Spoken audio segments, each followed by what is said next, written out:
When I was young, we didn't know how much he was suffering because we take things for granted. He has been suffering for a lot of time. And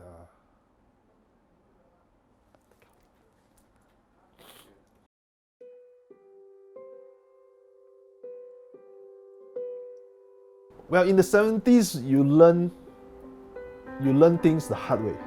In the 70s, whereby you are an apprentice, you learn things the hard way. When you go to your teacher, you go to your tauke, which is your boss, to ask why this and that, you'll get slapped, you'll get beaten, or you'll get scolded for this. You need to know all these answers by yourself. So my father also used this method on me. So it's quite a challenge whereby you know the answer, why don't you tell me directly? And then to him, it's like, if I tell you the answer, you won't get into your brain. So you have to learn it your own way, get into your brain. That's how he do it.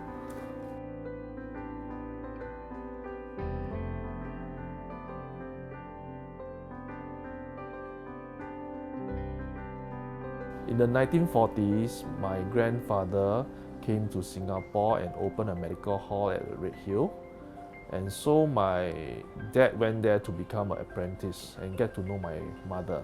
And then my dad came over to Bedok to open up Hock Leong Medical Hall in the 1980s. When I was young, we didn't know how much he was suffering because we take things for granted.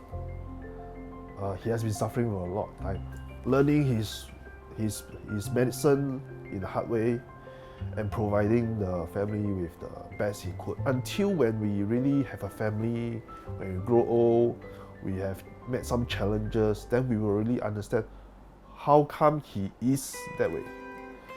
So we will try to put ourselves in his shoe to think more. And that's when I really think very good of him and have a very good relationship with him. My relationship with my wife is very clear-cut because she is more profound in certain areas whereby it's my weak part, so she's the boss. She is very good in medicine. For me, I'm more of the practical, on the hands-on type. A patient told me that he has this elbow dislocation whereby it hurts a lot and he doesn't want to go to the A&E because he's afraid that they need to go for operation on this and that. They were lucky to get me, so I get their elbow fixed, get their shoulder fixed after a few hours of challenges.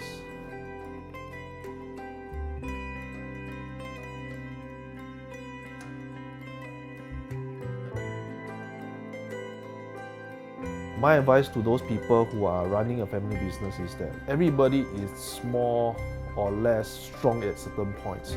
So you must know how to delegate them to do certain areas. So we try not to overstep each other's strength. Then we try to sit down and think about the whole picture.